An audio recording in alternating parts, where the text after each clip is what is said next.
I think some of the most compelling questions that we're starting to ask and that have long needed to be asked about Mormonism have to do with the relationship between the Mormon tradition and other theological traditions.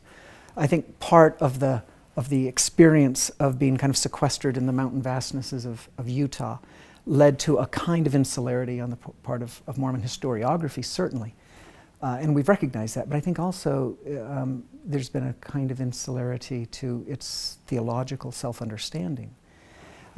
In part, this is because Mormons adopted, without really much critical reflection, a kind of traditional 19th century narrative of the Christian apostasy.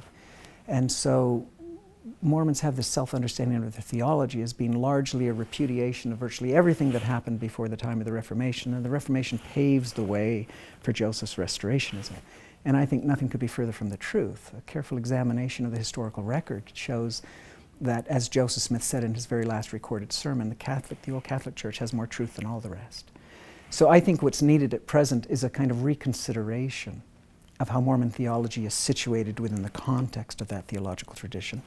A much more skeptical and critical view of Mormonism's relationship to the Protestant tradition, which I think has been sidetracked and obscured by a kind of ecumenical interest in this current generation of Mormons to make nice with the evangelicals.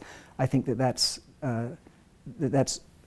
tremendously well-intentioned, but I think it's tended to obscure the reality of very many hard theological differences. I think one of the difficult questions for Mormons to address has to do with questions that are very easy to address from a faith-based perspective. How do you account for the vibrancy of Mormonism? How do you account for its success and for the way that it thrives, even in Western cultures that are otherwise suffering at the hands of a rampant secularism?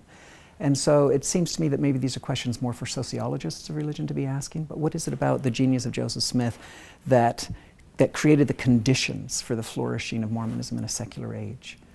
Those are questions that interest me, but that I don't feel personally qualified to address.